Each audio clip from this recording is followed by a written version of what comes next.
ಇನ್ನು ದಾವಣಗೆರೆ ದಕ್ಷಿಣದಲ್ಲಿ ಮುಸ್ಲಿಂ ಸಮುದಾಯದ ವಿಚಾರಕ್ಕೆ ಸಂಬಂಧಪಟ್ಟಂತೆ ಜಮೀರ್ ಅವರು ಜೆಡಿಎಸ್ ಪಕ್ಷಕ್ಕೆ ಹೋಗ್ತಾರೆ ಅನ್ನುವಂಥ ನಿಟ್ಟಿನಲ್ಲಿ ಒಂದಷ್ಟು ಚರ್ಚೆಗಳು ಆ ಥರದ್ದೆಲ್ಲ ಕೇಳಿ ಬರ್ತಾ ಇತ್ತು. ಬಟ್ ಜಮೀರ್ಗೆ ಜೆಡಿಎಸ್ ಬಾಗಿಲನ್ನ ಕುಮಾರಸ್ವಾಮಿ ಅವರು ಬಂದ್ ಮಾಡಿದ್ದಾರೆ. ಅನುಭವಿಸಿದ್ದೇನೆ, ಅಂತಹ ಕೆಟಗರಿ ಜನರನ್ನ ನಾನು ಸೇರಿಸ್ಕೊಳ್ಳಲ್ಲ.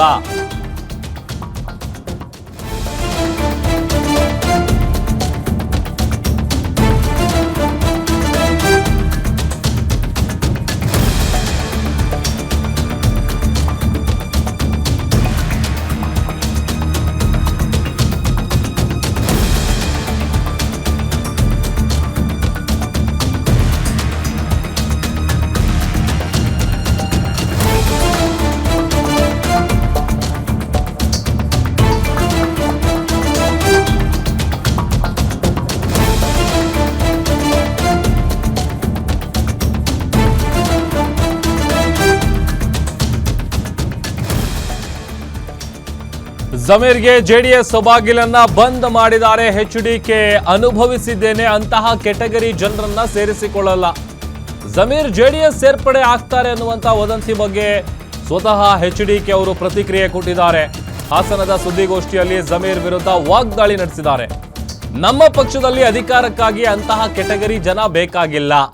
ಬೆಂದ ಮನೆಯಲ್ಲಿ ಗಳ ಹಿರಿಯೋ ಕೆಲಸಕ್ಕಂತೂ ಕೈ ಹಾಕಲ್ಲ. ಕಾಂಗ್ರೆಸ್ ಅಧಿಕಾರ ನಡೆಸ್ತಾ ಇರೋದು ಅವರಿಂದಾನೇ ಅಂತಿದ್ದಾರೆ. ಪ್ರತಿನಿತ್ಯ ಅನ್ನ ತಿಂದಿರೋದೇ ಆ ಒಂದು ವರ್ಗದಿಂದ ಅಂತಿದ್ದಾರೆ. ಅದನ್ನ ಯಾರಾದರೂ ಕಾಂಗ್ರೆಸ್ನವರು ವಿರೋಧ ಮಾಡಿದಾರಾ ಅಂತ ಪ್ರಶ್ನೆ ಮಾಡಿದ್ದಾರೆ. ಮುಸ್ಲಿಂ ಸಮುದಾಯದ ವಿಚಾರದ ಬಗ್ಗೆ ಎಚ್.ಡಿ. ಕುಮಾರಸ್ವಾಮಿ ಅವರು ಸುದ್ದಿಗೋಷ್ಠಿಯ ಸಂದರ್ಭದಲ್ಲಿ ಹೇಳಿಕೆಯನ್ನ ಕೊಟ್ಟಿದ್ದಾರೆ. ಅವಶ್ಯಕತೆನೂ ಇಲ್ಲ, ಅದು ಯಾವುದನ್ನು ಸೀರಿಯಸ್ ತಗೋಬೇಡಿ. ನಮ್ಮ ಪಕ್ಷದಲ್ಲಿ ಅಧಿಕಾರಕ್ಕೋಸ್ಕರವಾಗಿ ಅಂಥ ಕೆಟಗರಿ ಜನಗಳನ್ನು ತಗೊಳ್ಬೇಕಾದ ಅವಶ್ಯಕತೆ ಇಲ್ಲ. ನಮಗೆಲ್ಲ ಅದರ ಅನುಭವಗಳಾಗಿದೆ. ಯಾವುದೇ ಕಾರಣಕ್ಕೂ ಆ ಸಬ್ಜೆಕ್ಟ್ನೇ ರೈಸ್ ಮಾಡಬೇಡಿ. ನನ್ನ ಹತ್ರ ಅದರ ಅವಶ್ಯಕತೆನೂ ಇಲ್ಲ. ನಮಗೆ ಅನುಭವಿಸಿದ್ದೀನಿ. ಅದು ಯಾವುದೇ ಕಾರಣಕ್ಕೂ ನಾವು ಏನೋ ರಾಜಕೀಯದಲ್ಲಿ ಏನೋ ಆಗ್ಬಿಡುತ್ತೆ, ಏನೋ ಶಕ್ತಿ ಬಂದುಬಿಡುತ್ತೆ ಅಂತ ಹೇಳಿ ನಾವು ಬೆಂದ ಮನೆಯಲ್ಲಿ ಗಳ ಹಿರಿಯ ಕೆಲಸಕ್ಕಂತೂ ಕೈ ಹಾಕಲ್ಲ.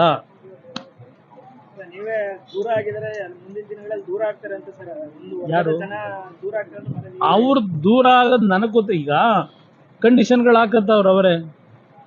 ಕಾಂಗ್ರೆಸ್ ಉಳಿದಿರೋ ಕಾಂಗ್ರೆಸ್ ಇವತ್ತು ಅಧಿಕಾರ ನಡೆಸಿ ಆ ಕಾಂಗ್ರೆಸ್ ನಾಯಕರು ಅನ್ನ ತಿಂತಾ ಇರೋದು ಅವರಿಂದ ಅಂತ ಹೇಳ್ತವ್ರೆ. ಆ ವರ್ಗದ ಜನಗಳಿಂದ ಅಂತ ಹೇಳ್ತಾ ಇದ್ದಾರೆ. ಅನ್ನ ತಿಂತಾ ಇರ್ತಕ್ಕಂಥದ್ದು ಇವತ್ತು ಆ ಪರಿಸ್ಥಿತಿ ರಾಜ್ಯ ತಂದಿಟ್ಟವ್ರೆ. ಕಾಂಗ್ರೆಸ್ನವರು ಇವತ್ತು ಪ್ರತಿನಿತ್ಯ ಅನ್ನ ತಿಂತಿರೋದೇ ಆ ಒಂದು ವರ್ಗದಿಂದ ಅಂತ ಹೇಳ್ತಾವ್ರಲ್ವಾ. ಇವತ್ತು ಅದನ್ನು ಯಾರಾದರೂ ವಿರೋಧ ಮಾಡಿದ್ದೀರಾ ಕಾಂಗ್ರೆಸ್ನವರು? ಅದರಿಂದ ಎಲ್ಲೆಲ್ಲಿಗೆ ಹೋಗುತ್ತೆ ನೋಡೋಣ ಬನ್ನಿ.